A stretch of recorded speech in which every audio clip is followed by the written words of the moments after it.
Hey, what's going on, guys? We got a special guest today. We have Parker Olson. He's the founder of Forij. He's a psilocybin peer supporter. He's an Ironman and a wine connoisseur level 1. How are we doing today, Parker? Jordan, what's happening? I feel like we're friends at this point, so this is going to be fun. It really does feel that way, and it's crazy. It's been like 3 conversations, but Parker, where's your journey start, man? Where did Yeah, this all begin?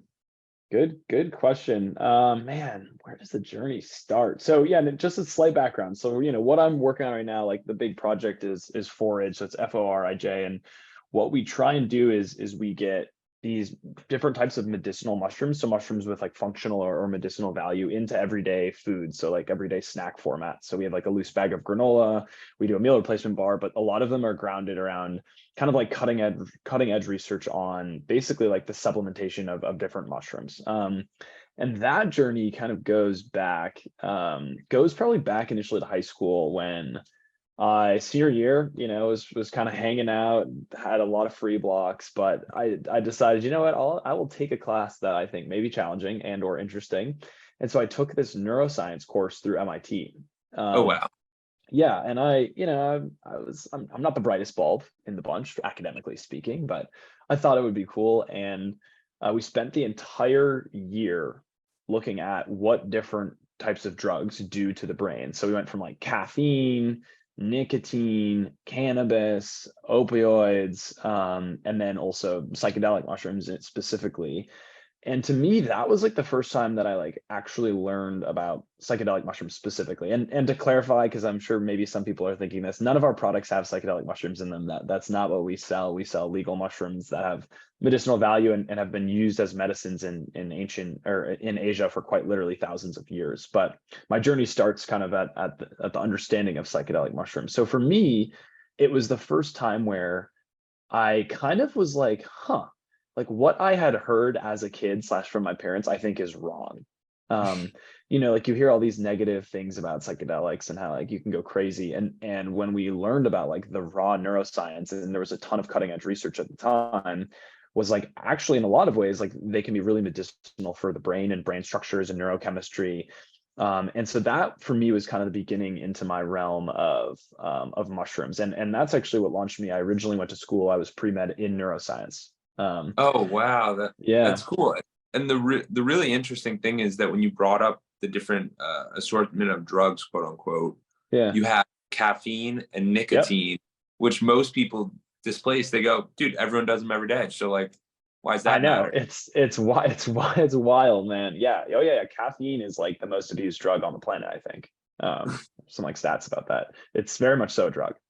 Um, so it's yeah, very interesting. But yeah, that was kind of like an early time for me where I like learned something that was kind of on cutting edge research that I felt like a lot of people and resources have been telling me for years was false or different. So I became really intrigued by neuroscience and like neurochemistry and kind of got into this like biohacking mentality.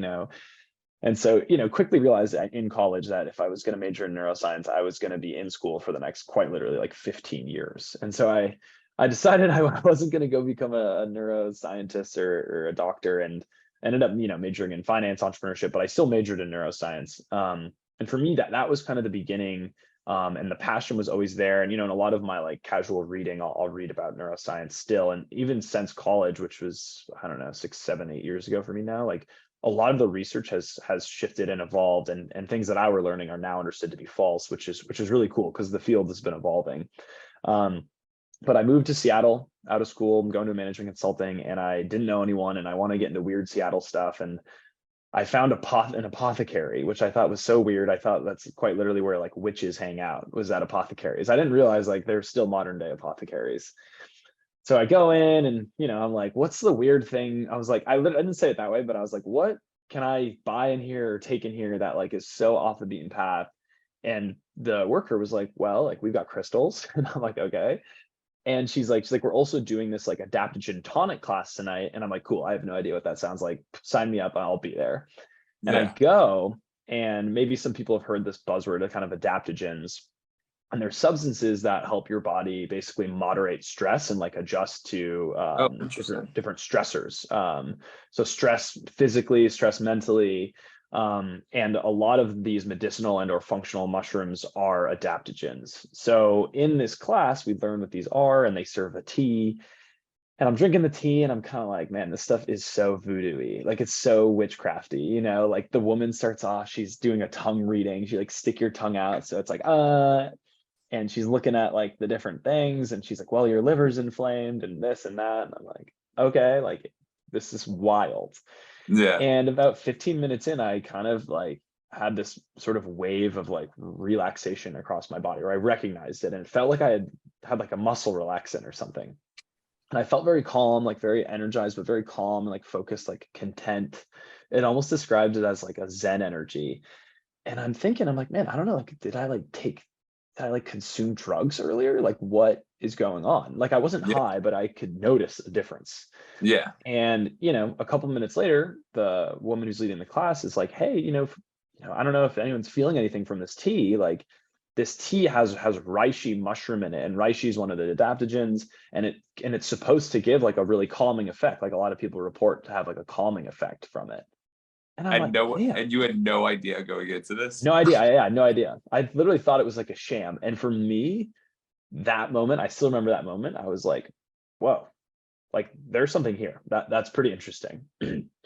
And, you know, just from like back of like learning about like all the powers and like really like cool things that psychedelics can do for the brain and mental health and addiction and post-traumatic stress disorder, and learning that this was a mushroom and it was legal and it was being used medicinally globally, but I'd never heard of it, was really interesting for me. So that's where I Yeah. like, go ahead. Yeah, no, I love the fact that one, you were open to a new experience that you're like, I have no idea what's going on here. Yeah. And then two, the really impressive thing, and most people don't do this, but a lot of people, they'll end up getting into their job and then they only focus on their job. And then they might go, oh, what did I watch for Netflix today? You're like, dude, I'm reading neuroscience on the weekends. And it's like, it's because it's interesting, which you followed your intuition, which I think is really cool. I just wanted to give you Yeah. a praise for that. Thanks, dude. Yeah, and you have to, right? I don't know. I get like antsy if I like sit down for too long. You know, I'm that type of guy. So yeah, you know, then I started diving into the research. I was buying all sorts of different mushrooms and experimenting with them at home and making teas, and you know, became pretty well adept at like a lot of the research that was going on about some of these mushrooms. So I'm sure some of some of the listeners have heard of some of these mushrooms. It's like lion's mane, cordyceps, chaga. Let, let's Go ahead. pretend that like no, because I have no Yeah. idea. I'm not familiar with this at all, which is why I find people like you very interesting, because I'm like, this is a whole new realm. Like Yeah. really Cool. Yeah, explain and it really I'll simple. definitely touch on some of them. But these are a lot of the ones that are in this kind of like quote unquote medicinal category of mushrooms. They're all like legal.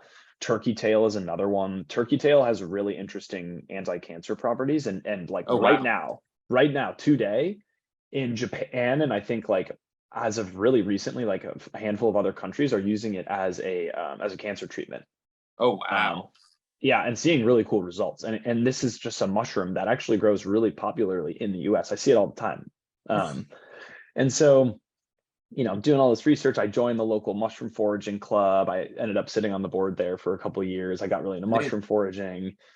And like some of these mushrooms, and I'll just give a quick overview because it, you know, doesn't sound like you're super familiar, have like different qualities and different phytonutrients, you know, micronutrients that have different effects on the body. So for example, chaga, I think chaga is called like the king of mushrooms or something, but it's quite literally one of the most antioxidant dense substances on earth. Like Wow. like the sheer number of antioxidants outnumbers, I think, almost any other organism known to man, or like plant, Oh mushroom, wow. etc. Like it's a powerhouse. So like that's really an interesting mushroom. This turkey tail has anti-cancer properties. So like quite literally it's like fighting cancerous cells in the body. Lion's mane, which has become a really popular one, that's one that we also focus on, is I think like, again, like out of anything that has been studied. So think like plants, mushrooms, I guess even like animal protein, whatever, is the best synthesizer of a brain chemical called neurogrowth factor, NGF for short. Have you heard of neurogrowth factor? No. Okay, so Enlighten you can think of neurogrowth factor as the thing that like your brain cells or neurons feed on to quite literally grow, like Oh, neurogrowth wow. factor, right? Neurogrowth Yeah. factor. And so it's present whenever there's growth going on and like is required for growth. And so when you are consuming lion's mane, it's actually synthesizing neurogrowth factor and making it more available for your neurons to grow and prune and like to develop stronger connections within your brain and your body, because there's neurons right all over your body, and that's how you control your Wow. muscles. That's Um, incredible. and it's the number one synthesizer of neurogrowth factor, like known. Like there is nothing else that synthesizes more neurogrowth factor more efficiently in the body. So that's super cool. Cordyceps is also kind of being put on the map actually as of recently. What's that? What's the new HBO show everyone's talking about? Which one? What are It's you thinking like about? about zombies or something. It's supposed to be the highest rated show on IMDb right now. It's based on a video game. Is it The Walking Dead? Or I feel like No, that was outdated. Oh, The it's Last of Us. the Last of Us. That's it. The show is based on this fungi, right? So a mushroom is in the fungi Yeah. kingdom that like basically hijacks the human body and like takes it over, and like that's how you turn into a zombie in the show. But their cordyceps is this mushroom that I believe it's based on, because it goes into and it hijacks insects, like it will find insect hosts, and it quite literally it takes over their brain on some level, and then it has them like crawl to the highest point, and then it sprouts a mushroom out of their head. Oh, So that wow. way, when it sprouts the mushroom, mushrooms release spores as eggs, like out of their caps, or they release them in a lot of different ways. But by having the insect crawl to the highest point and then exploding the mushroom out of head and killing it, it's consuming all the nutrients, it's using it to create the mushroom. And then all its spores, its eggs, are being released and then like going across like the forest floor because it's so high up. So they just get like dispersed. Wow. Yeah, This is it's pretty cool. interesting. Yeah, I could send you some photos after of like these insects with like blown up heads, and there's like a little mushroom out of it. It's pretty wild. But cordyceps has been used, oh my God, for thousands of years. And like it's kind of its like biggest like famous use cases in the Tibetan mountains by herdsmen or Okay. herdsmen. Yeah. And they've been using it for like physical performance. Like they swear that like they supplement with this to basically be like hiking, probably not hundreds of miles in a day, but like tens of miles in a day really effectively, and then recover really quickly. And so they're able to like move around the mountains with these herds. That And what that mushroom does is it basically is like, I think it like refuels your ATP cells or your ATP. So ATP you can kind of think of as like the energy cell within a okay. cell. So it's sort of what powers a lot of cells. And so there's a lot of really interesting research where it's like supplementing with cordyceps, like the ATP levels in your blood are like wildly more available, and there's way more of it. Oh, wow. So that one's all about like energy and like physical performance and recovery. So yeah, that's sort of just a broad handful of different mushrooms and kind of what they do, and what I've learned about, and sort of really where we're focused. So just entertain this. So how, because I understand that mushrooms are becoming more mainstream Mhm. in the regard of, from what I've heard, people are like microdosing mushrooms. Is that Mhm. is that a different approach, or is this Yeah, so psychedelic mushrooms are working in like a completely different way. okay? It's a very different So there's scientific. two different. They're all under the mushroom category, but these are kind of Mhm. like two different categories of Yeah, mushrooms. yeah, that's a good clarification. So, I think a lot of people think that like there are maybe three categories of mushrooms, right? There's mushrooms that can kill you. A lot of people are afraid of mushrooms. There's mushrooms that can get you high, like psychedelics. And then there's Okay. like cremini mushrooms that you like put on a steak or something or cook on the Okay. frying pan.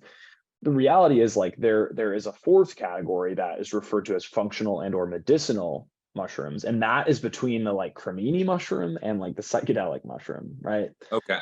So I think of it as like edible mushrooms, which is like cremini, functional slash medicinal mushrooms, which are all these mushrooms I just referenced, lion's mane, Yeah. cordyceps, chaga, psychedelic mushrooms, which is kind of on the way end of that spectrum of being like medicinal or having like these kind of intense effects. And then on like way down there are like deadly mushrooms.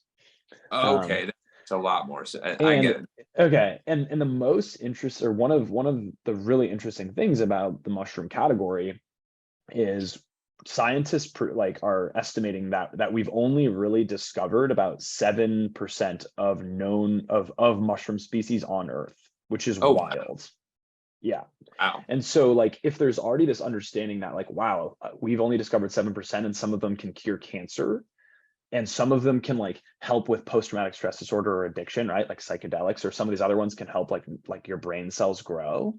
Like there is a lot of intrigue and you know, a lot more attention now on like, man, there could be really, really massive advances in probably specifically in medicines, like from maybe some mushrooms out there that we just haven't found or cultivated yet. Wow. So there's a lot of cool stuff going on. Are you familiar with penicillin? Do you know I the know a story little about? bit. No. Okay, so penicillin, right? It's like what made the U.S. win World War II, because it was basically like help. It was basically like preventing infection and wounds. Okay. Penicillin is based on fungi. It's not a Really? mushroom, but it's fungi. Yeah. And like that is like arguably like one of the most earth-shattering medicines we know or have developed in the past Yeah. century. And it's saved millions of lives. That's incredible. And it's mushroom based. Yeah. So there's just like that world is so cool, and there's a lot of people that are starting to learn about it. And I think historically a lot of people have been afraid, but now there's a lot more, you know, willingness and openness, right? No, absolutely. I mean, you're literally talking to someone who's like, dude, I don't know. This seems a little crazy. And then like you start to explain it and you're like, these are like superpowers that people can just get. And Yeah. it's not something that you commonly think about. Like, hey, did you pick this up? Or usually it's got to have the label like superfood or something. Like Hmm. no one's assuming these mushrooms are that. So like, how, Yeah. how'd you get, how'd you get started then?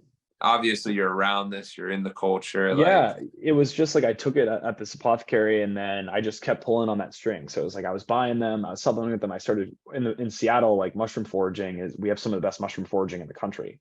So oh I was like, wow. oh, cool, I want to go mushroom foraging. And so, you know, then now I go mushroom foraging, and now, you know, I eat mushrooms and I pay attention to mushrooms, and then I start forage, and it's all about mushrooms. And I feel like my life has become overcome with mushrooms, you know, and and then the psychedelic component is a whole other piece of it. And you know, you read my like title earlier, and in it I have like this psilocybin peer supporter title, and that was like a certification I got just to have some more legitimacy. But that's like, you know, a whole other realm of, you know, something I will do more on the side outside of forage, is like I'll work with people who want to try psychedelic mushrooms, typically for the first time, and want to do it with, you know, make sure they're doing it safely and appropriately.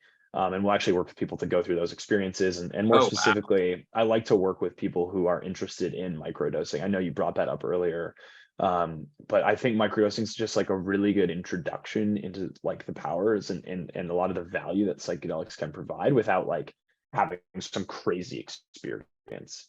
You know, so microdosing as defined is like you're taking a dose that acts subconsciously. So when you take these mushrooms, you're not like high, you're not like out of your mind. Like you could microdose and like go to a board meeting, or you know, like Oh make wow. dinner for your kids, right? And that's the idea, is like it's acting in this like kind of subconscious level. But there are really cool studies, like clinical studies that are done that show that like microdosing reduces depression and anxiety. Like clinical studies are done on it. That's Um, incredible. yeah. So It really is very impressive. A lot of the, and it's funny because this is what one of my favorite parts about the podcast is that I find myself in these bubbles, and like we don't view ourselves and we don't always think about it, but like there's a lot of the times, and this is why I think the podcast is so cool, yeah. that you cross paths with people that you're like, well, I'm in Tampa, Florida. I was hearing about it a little bit in Jersey. I have never been to Seattle before. And it's just like that whole mushroom culture, like I haven't really seen it make its way to Tampa that much. I've heard about some of my friends from New York talking about it, but Sure. it's just interesting how the space is developing. And like you were kind of at that epicenter. Like, would you say Seattle is one of the top locations? Yeah. There's a lot of mushroom activity and just like knowledge there. And you know, just, you know, shouting out like how your podcast got started, and I think why the concept is so cool. It's like it was literally because you like had a conversation with someone that was so different from you, and you were like, damn, I'm just curious, and I just like Yeah. want to learn. And like I think a lot of people like have moments like that where they're like, whoa, I had no idea about that. And that seems to be like a thing. And again, it's like everybody lives in their own bubble, right? And you know, just pulling back the reference to mushrooms, the oldest documented medicines are mushrooms, you know, and Oh, like wow. nobody I, knows that. Like people think medicines, like they're like mushrooms, like what? That's so random. But the reality is it's like that the root of like where medicine literally came from are from mushrooms, like quite literally. that, that's so interesting. Yeah. That is so interesting. So for you, you start getting into your business. Where did it really take off? Where did you go? This is going to become part of my life. I mean, Yeah. obviously, So I'm free and going into yeah, it, so I but started supplementing and doing this myself, and there are some mushroom coffees out, and I just like don't love any of them. I don't think they're very good. Like to me, it's like I like coffee, and I want to consume mushrooms in a way that's super convenient and like delicious and just like feels good. And so we set out to basically get mushrooms into people's diets in a really seamless manner, and in things that taste good. So we have like a loose bag of granola. We're launching a meal replacement bar actually like right now. oh, awesome. Yeah, and so the idea is like okay, maybe people become curious about mushrooms, but like a lot of people don't know how to cook with mushrooms or like are afraid of them. And so how can you just like create something that's really seamless and frictionless to help them get them into their diet and feel the value and the benefits from them? So like we've had some customers who have and we don't market this because I think it would be inappropriate to do so, but like have literally emailed me and been like, hey, like I no longer take my Adderall medication because I eat your product Whoa. every day. Yeah. And it's not like we have a ton of those reviews, but I've gotten it twice. And I'm like, damn, like that's cool. Like that's really cool. And Um, this is, it's funny because I literally wrote on LinkedIn and I was thinking about this concept because I had a podcast earlier a few days before. And it was this concept of like, what is business really about? Like, are you chasing the dollar or are you chasing that impact? And like, I just want the audience to know that what you just said right there is the impact. You're like, we're mhm. trying to make it easier for mushrooms. So if anyone's building a business, this is the approach. You want to start with the result and then move backwards and work towards that because it impacted your life in a positive way. Maybe it can help others. And I think Right. that's Yeah. incredible. Thanks. That's Yeah. awesome that that And I happened. really don't feel like I'm financially incentivized. You know, of course, like you have to like make a living. Of But yeah, course. yeah. So that's happened. We've had people who have Parkinson's disease reach out and say like, hey, I feel like this product has helped diminish pain for me. So there's all sorts of just like cool applications that are going on. And you know, yeah, we're kind of happy to be helpful. And something we recently did was we partnered with quite literally like the global leader in mushroom strain development. Oh, really? So when you think about strain development, all they're doing is like they're taking species of mushrooms and they're crossbreeding them, and then they're Okay. testing them for like bioavailable nutrients, like shelf stability, all sorts of different tests, right? And they're figuring out like how can they create strains that like the consumer can eat and like get these nutrients, get these vitamins really readily, like they're easy to produce. And so we are partnering with them, and we use one of their proprietary vitamin D mushrooms. And so our mushroom mix now, it has lion's mane, which like has all these awesome like neurocognitive benefits, right? That are helping the neurons and the brain cells grow. And it also has this vitamin D, which is the most bioavailable vitamin D you can consume. Oh, So yeah, so humans are more closely related to mushrooms than they are to plants. And so consumption of mushrooms, like the nutrients within mushrooms are more easily accessible than the nutrients within plants, which is interesting. that So is. that's kind of like how we focused, and like vitamin D has come out to be like this really pivotal vitamin for COVID, for cognitive health, like for Yeah. fighting I inflammation. mean, it comes from the sun. It's kind of everything. It's Yeah, what's it comes from needed. the sun. So, so yeah, we're kind of, going down different avenues, exploring different pathways. We just launched nationally in our first retailer, Sprouts. So that's Oh, kind of where you can awesome. find us in store. Yeah, it's been cool. That's incredible. And the really cool thing is that and the thing I find interesting about you is that like you're on such a leading edge with mushrooms, but you've also done like so many interesting things. You've done so much different stuff from like the Ironman. did I read this wrong that you did something with a van and a sailboat and you were like, Oh man. Yeah. Well, so in part of building the business, I lived out of this pop-up camper van for a year. And it's like a Japanese import. It's a 1995, like it's bare bones. There's no kitchen in there, there's no shower in there, there's no toilet in there. You hit a button and like the roof comes up and then you crawl up the hole and then you sleep on out of this van. But yeah, I lived out of that for a year, driving around and sampling product at new grocery stores we were in, and meeting with important people to help get our product in more places. So that, yeah, I did that. That was more part of the brand story for sure. I slept out of a tent for 2 years before that outside, so we could use my bedroom. And I lived in like a house with roommates, but we used my bedroom as our office. So like I had a couple interns at the time, and they would like come over, and like we would just go into my room, and there were desks, and my bed was outside in the backyard. So those are just like funny things that I was doing, with just to like help build the brand and just like stay scrappy and stay cash efficient, because it's such a cash intensive game, and the startup world is no joke, so you kind of got to pull out all the stops if you want to try and make it.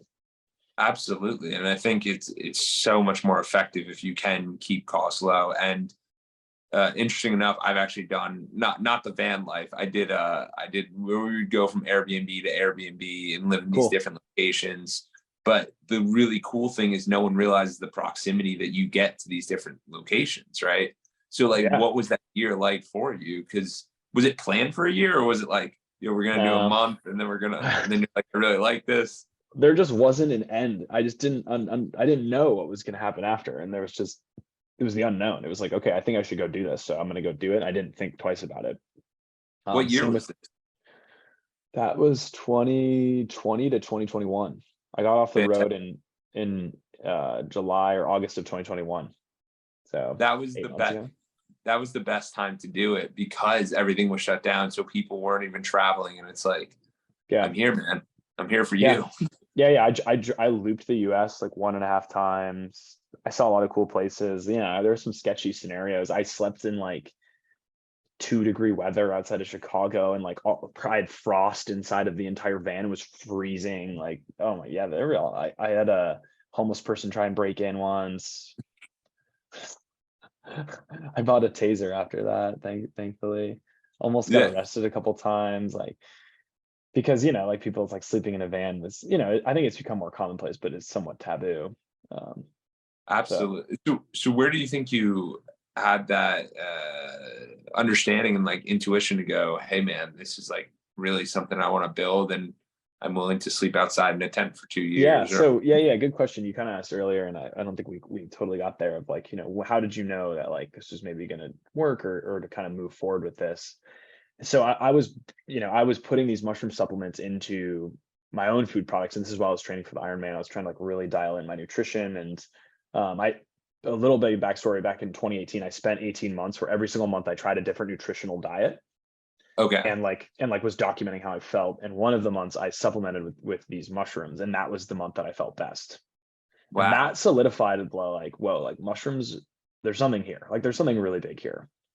And I started kind of putting it like in an oatmeal and was eating it every single day. And then randomly, like a friend just hit me up and was like, hey, I'm going to the startup conference. You should come. I've got super cheap tickets. It'd just be good to see you. He lives in New York. We were going to meet in Oakland. So we went.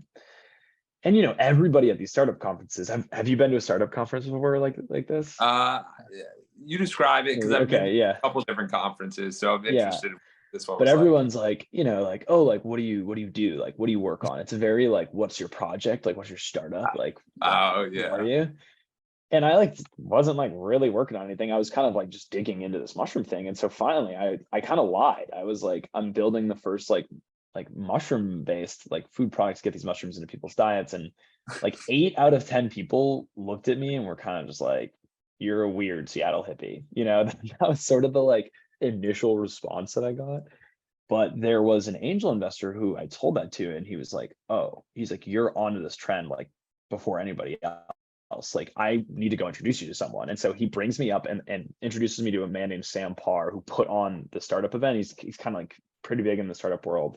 Yeah. And I'll never forget this moment. he's like, oh yeah, I'm gonna introduce you to Sam. And I'm like, oh, like really? And he's like, yeah, like Sam is gonna think this is dope. He's like really all in on mushrooms, thinks this is gonna be the next big thing. And so we're walking up to Sam, and there's like 15 people at the conference who are all standing around Sam, like trying to get their question in, like kind of Of suckling at his nip.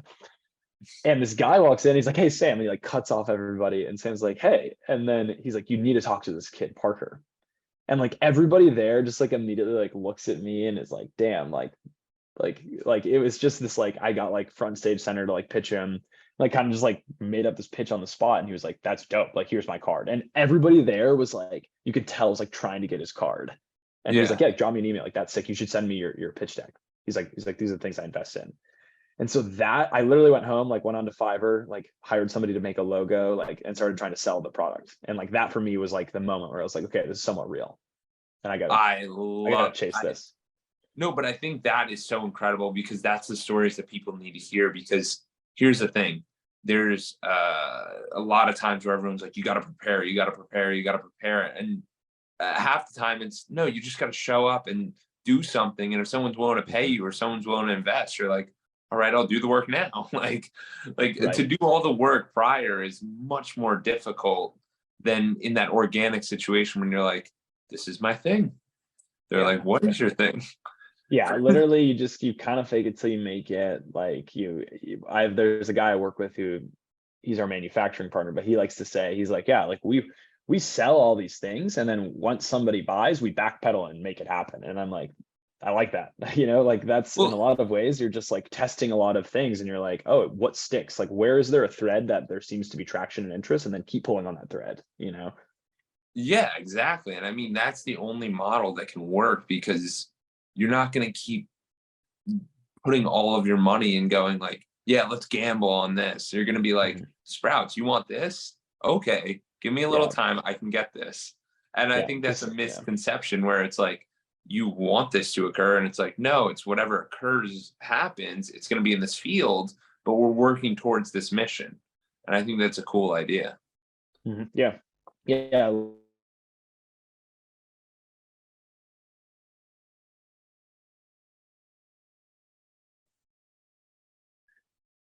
So there's this metaphor that I really like, that I think talks well to planning for a startup or sort of just figuring it out, where like, you imagine you're in like a large open dark room, and there's a button on a wall somewhere that you have to press, and that's success, or that's how you win. And so I think a lot of people like to sit and say, okay, like, here's we think is the size of the room, so we're going to go this direction and then that direction and 5 steps this way, and then we're going to take a left, and then we're going to go straight, and then we're going to hit the button. And then, they take a step forward and they hit an obstacle, and then their whole fucking plan that they just spent 45 minutes, an hour coming up with has gone to shit. Versus like, you take a step forward. Is there an obstacle? What information did you just learn with that step forward? And then how is that going to inform your second step? Are you going to go backwards and then take a step in a different direction? Are you going to take a right? Are you going to keep going straight? And you start to feel it out until you start to build that mental model in that world, that understanding. And you say, okay, now that I have some information, now I can start to build more of a plan, or start to be more strategic. But I think a lot of people up front want to figure out all the strategy, figure out the plan, all the go to market. And it's a good idea to understand it and to have a general plan. But the reality is it's not going to work. And so, you continue to gather information and reassess, and gather information, reassess, and gather information, reassess, and continue to build the real understanding of what is happening around you, and what is the environment, and how do you survive and how do you thrive, versus planning for it all and making all these assumptions and building this model. And it just the real life just doesn't work that way. Yeah, exactly. And when I think of that, I think of it's like in touch with reality. Like the more in touch with reality, the better you can do. And the really important thing that Parker just mentioned that I hope everyone caught is that he said he reassesses constantly. Yeah. And if you're not doing that, then you're just going to miss 6 months and miss that new trend, or miss that thing, or miss that post didn't do well, or miss that sale didn't happen, because maybe you missed the point of what was going on. So you constantly have to reassess, because the more you reassess, the more you can see gains or drops. It's super important. Yeah. Versus just, hey, this is the plan, we're sticking to it. Okay, it's good to have a plan, to have a first step, but once you take that first step, let's reassess. Yeah, absolutely. So. It's massive. And I wouldn't I have to hop into it. You mentioned the Ironman a few times. Hmm. I ran several marathons, but an Ironman is like really it's the 26.2, the 112 bike, Yep. and then what's the swim? It's 2.4. Two. It's a big endeavor. Like Dude, I've heard of people, that's a big endeavor. What was that I training like, and what was yeah, that process for you? I just signed up because I was trying to make friends in Seattle, and they were like, "Hey, let's do a half Ironman," and we signed up, and then the half Ironman got canceled because of COVID, and then we deferred to do a full.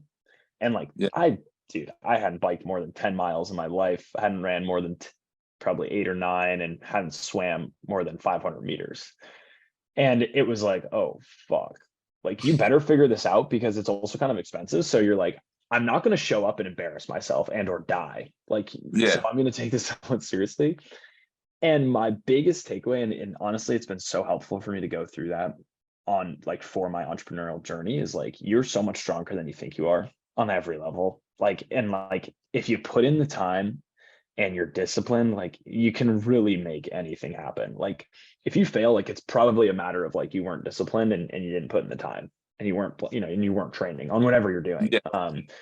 It was like, it was a pretty transformative 6 months to me. Like it was a 6 month training plan, 6 days of training, 1 day of rest. 3 of those days are 2 days. So like you're biking and you're swimming, or you're running and you're swimming, or whatever. And the actual race day, it was 105 out. They almost canceled the race because they were concerned about people dying on the course. Yeah. And a lot of people dropped out because of heat stroke. And it was like pretty intimidating. You were like, oh my God, like, are we about to do this? And it's like, we're going to be 105 out today. The reality is, man, I had a blast during the race. Like, I just like stayed focused the entire time. It's like, we could get into all like heart rate zone training and what heart rate your body can sustain for that amount of time, proper fueling. So salts, electrolytes, carbs, hydration. And if you're dialed and you stay focused, like the reality is the race was the easiest part. Like the getting up every single day and having to plan the workout and having to be like, having like a looming 100-mile bike ride on a Saturday, when on like Thursday you're super tired and sore and you're like, oh my God, like I'm gonna go bike 100 on Saturday. Like, are you kidding me? That's the real challenge. Like that was the real just the real kick, But once you get to the game day was a blast. We had a really good time. Yeah, I appreciate you mentioning that because it's so interesting. I was talking about this in regards to like a New Year's plan or a New Year's goal or whatever people bring up. And I was saying how some people might say that their goal is to run a marathon or do an Ironman. And I'm like, that's not really their goal. Like that might be the objective. But Yep. what's really occurring is you're about to run probably 150, 200 miles just to get your legs under you so that you have the capability of running 26.2. Because what they don't talk about is that you train 13, 14, 15, 16, 18, 20, 20. You're doing all this weeks before, months before, and that's where the real work is. So Parker, I'm glad you said that because most people are like, yeah, that moment was so incredible. And it's like, no, it was the progress. It was the entire element of it, which is so yeah, important. the race was all gravy. Like we got to the race and it was like, all right, I know I'm gonna finish the race. Like I've put in the time, and like it was honestly just a blast. That's so much fun. We're doing another one in May. Oh wow. And we have a group of like 25. It's going to be a blast. Oh my God. We're going to have That's so much fun. There's a lot of competition. Like it's heating up. It's just so much fun to train. And like you show up and it becomes very clear very quickly, like who's been training and like taking it seriously, It's awesome. Absolutely. That's incredible. Where are you doing it? In St. George, Utah. Okay. Oh, that's beautiful. That's like Zion area, right? Yeah. It's really close to Zion. It's a pretty monster course. Lots of hills. The run is kind of gnarly, but The I'm looking altitude forward to too. it. They're Yeah, not playing that's around. true. Yeah, I haven't thought about the altitude. That's something I'm gonna have to accommodate for. I did the Lake Tahoe. I know we're winding down. I did the Lake Tahoe one in 2019 and I was training in Tampa too. Tampa's literally 0. Lake Tahoe's 6,000. So I literally bought one of these altitude masks and I looked like Bane. No, Yeah, you get them at let like, let me buy that off you. Are you still using it? dude, they're literally you can literally get them at like a sporting goods place for like $50. Really? And they're like a Bane mask and then you can like Sick. adjust it and it's like less altitude. I would run like, dude, I ran like the most I ran on with it was like 5 miles because I'm like, dude, I can't even breathe with this thing. Incredible. It just cut off your oxygen. I'm gonna look this up right after this call and buy one. I would And definitely get one of those. oh But Parker, yes. where can people hear more about Forij? Where can they hear more about mushrooms? Where can they hear more about you? Yeah. We have a like a really great blog. We're kind of one of the leading online authorities on the lion's mane mushroom specifically right now. So we have tons of resources on our blog. Like I think about 50,000 unique users a month come visit our blog and read about lion's mane. We're the top ranked search result on Google for 180 lion's mane terms. So if you're interested, like that's a good Wow. place to start. I'm really active on LinkedIn. I talk a lot more about like just the journey and forage building. You know, all of our products are available online. We're about to drop this meal replacement bar. And then we're available nationally on Sprouts, or if you go to our website, you can kind of see where our products are available. So yeah, would love to, you know, come check us out. If you love our products, tell me about it. If you hate it, tell me about it. It's just nice to like meet people like you, George, process, and other people listening. You know, I've been on prior podcasts and people will go out and buy the product and message me about it, and that's cool. And then, you know, we become friends. And then when I'm driving around the country, I've like met up with a bunch of these random people that we just kind of like met randomly through some sort of connection like this. So it's always cool for me. That's always the like that's like what it's about. It's just like meeting people and building connections, and just like you just don't know what you don't know. Yeah, and I think that's one of the coolest things about having a large reaching business, podcast, anything. Your network's constantly expanding, and it starts virtually and then it becomes in person, and you're like, Yeah. oh, dude, you're here. What's happening? Yeah, This is let's kick cool. it. Absolutely. Parker, this has been fantastic. I wish you guys the best of luck. And I actually, funny enough, my girlfriend really got into Sprouts recently. So we're probably going to go pick Cool. up some of this. Yeah. Hook it That's up. great. Hell yeah, dude. Yeah, send me a photo. Absolutely. We'll do. Parker, I appreciate it, man. This is awesome. Hi, brother. See ya.